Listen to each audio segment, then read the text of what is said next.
just for 3 treatments. So you can see how serious it is when we're talking about organs. It doesn't matter how smart you are, because my daughter was very smart. It doesn't matter how charming you are, she was also very charming. It doesn't matter how friendly you are, yeah. And this thing we're talking about doesn't discriminate. Whether you are blue, pink, black, white, it doesn't. It attacks anybody anytime. We have no clue how it started, what happened. She was just fine one day, the next day, she wasn't. So as the MPP Franklin just said, please, it's a very serious problem. Whatever you can do as young people to spread the news of how important it is for each and every one of us to sign that organ donor cards. My daughter is, in a way, she's lucky that I can give her a kidney. But we call this thing SOS4000, meaning that somewhere out there's about 4,000 people waiting for organ transplant, some kind of organ transplant or tissue transplant. So you can see how very, very important it is. That's why we came to you, because we know that when you spread the words, it truly spread. Please, do it. For someone like myself, and for other young people out there, thanks.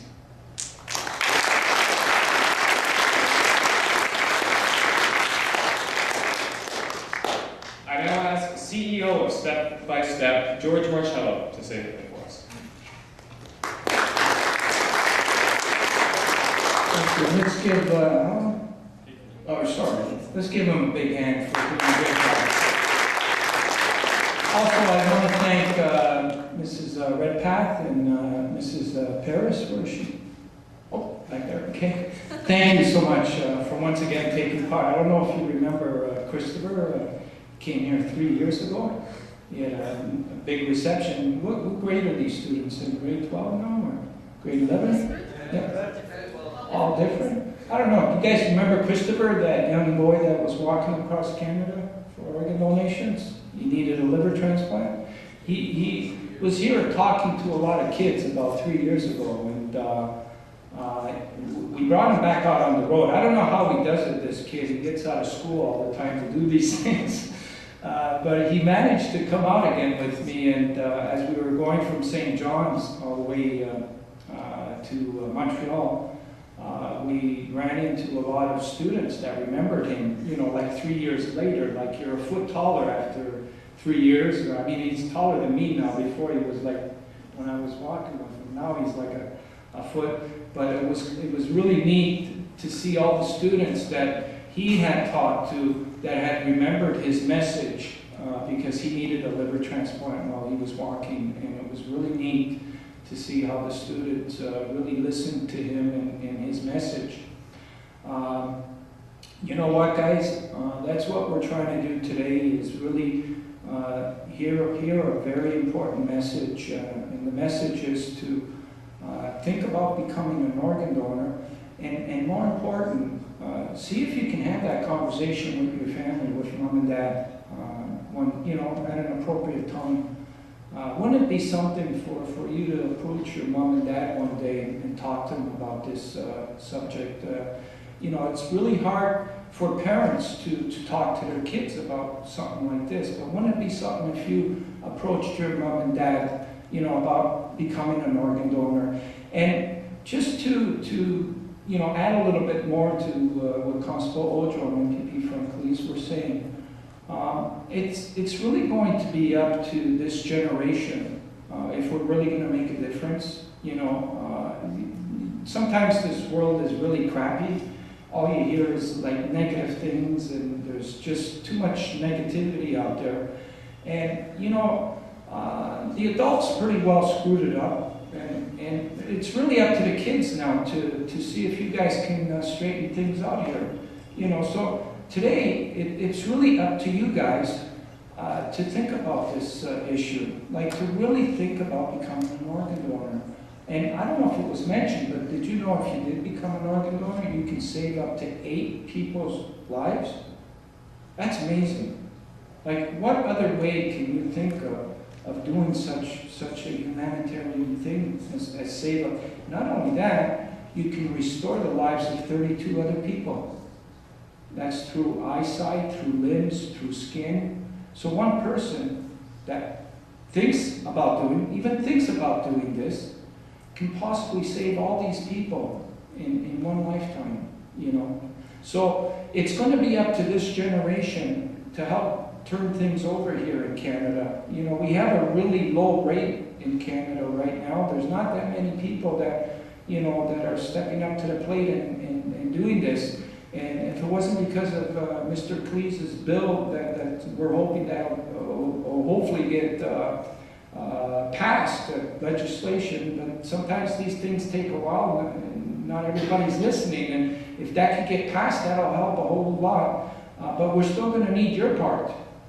We're still going to need your part to do it. And that's why from coast to coast, now listen to this, from coast to coast, we have over 150 schools that have been organized, and your school is one of them. Your school is one of them. Collectively, we got 150 schools. Just think of how many students in these different schools, and collectively we can become one voice. One voice in saying that we all want to become organ donors. That voice will be listened to. So today, all we're asking is that, please, don't take your organs to heaven. Heaven knows we need them here on earth.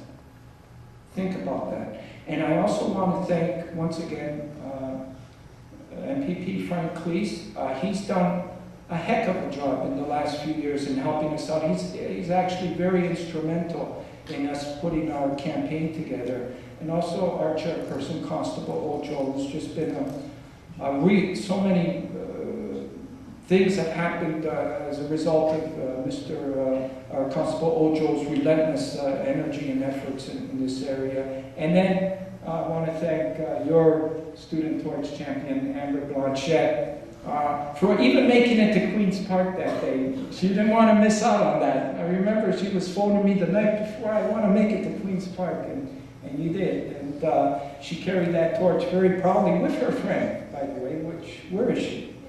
Yeah, and you know, you need friends. She chose her friend to walk with her today, and they both walked, and a lot of cars were honking, and we got a lot of footage, and you know, we really are leaving it up to you now to not forget about what happened today. Let's not make this yesterday's news. Let's try and get empowered by this, and let's try and bring this message to everyone that we can. If we can do that, we'll save everybody on that list, and it won't be SOS4000 anymore. It'll be SOS40. That's what we're after. Thank you.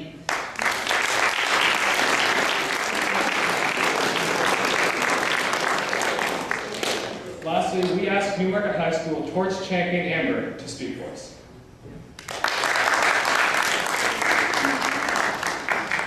Okay, you know what? I'm too short for the stand. I'm going to talk to you guys like this.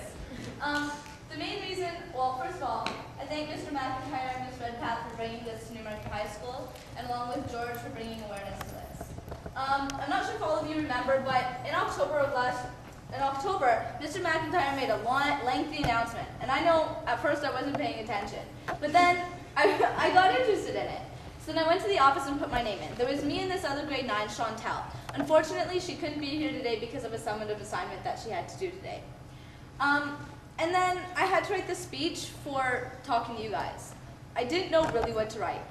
I started thinking about it, and the main reason that made me want to do it is, one, I'm too short to give blood, as you can see, and two, I don't know anybody personally who I can give a living organ to. But the moment I did get my driver's license, I signed my card, and that's one of the most important things I think we can do, is to sign our cards. The reason why I asked Erica to walk with me is because her father was on the waiting list for a transplant. He had a heart condition, and luckily he was able to be stabilized, and he's now off it, but that's why I asked Erica to walk with me, to bring awareness to you guys about organ donation. Hang on a second. Let me pull my notes up.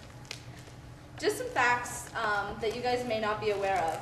But in 2001, 147 Canadians died while waiting for organs that never came.